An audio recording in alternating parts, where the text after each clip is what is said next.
Hey, Trinity Youth, parents and families. It is good to be back from a long winter, Christmas, New Year's break. I pray and hope that all of you had a wonderful time spending with family and friends, enjoying your teenagers as they were getting breaks from school. You all were getting breaks from work. A couple things for us this week. First and foremost, you're going to notice that this is a completely new email format, and this will probably be the way that I move this email forward.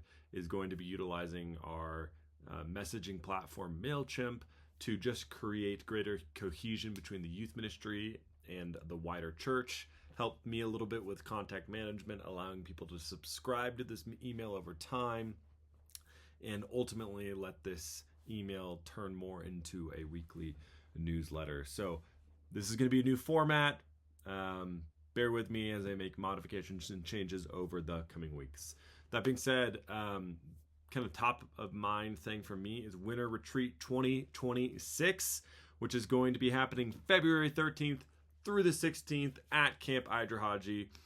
Winter Retreat is a formational weekend. And so what that means is that this is an assumption that your teenager has said yes to Jesus and wants to take their walk with the Jesus deeper. So this is not really a space for teenagers to invite their non-Christian friends, but this is a space in which our teenagers are saying, hey, I want to know what it means to walk with Jesus.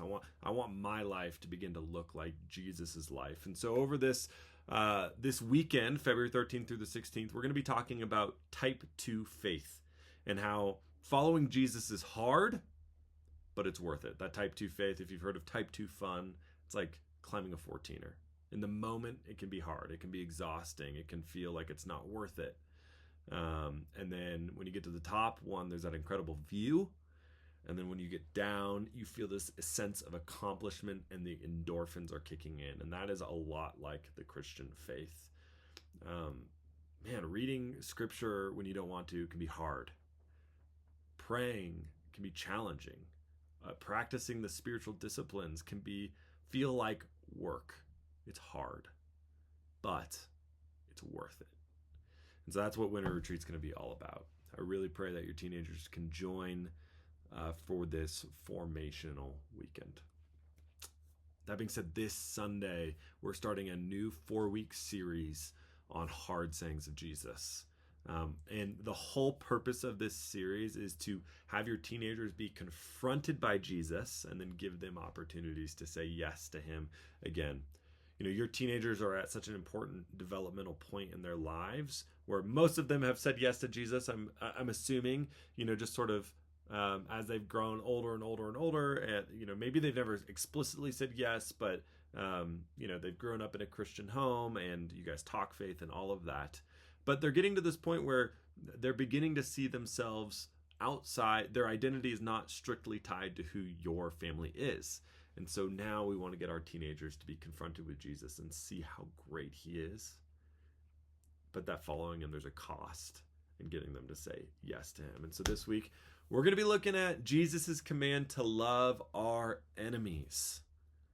It's not an easy command. Now, I do think that there's, we kind of treat this as cliche command now. Of course I'll love my enemies. And yet I think we often don't think that they're of the cost associated with our loving our enemies. And so I'm going to confront our teenagers with the cost of loving our enemies. I'm going to show them what Jesus did for us while we were yet enemies and give them an opportunity to say yes to him. So my question for you parents is, who is hardest for you to love right now? And what do you think it would actually cost to love them in the way that Jesus describes in Matthew chapter 5 on the Sermon on the Mount? Well, looking forward to youth group this Sunday from 4 to 6 p.m. God bless you.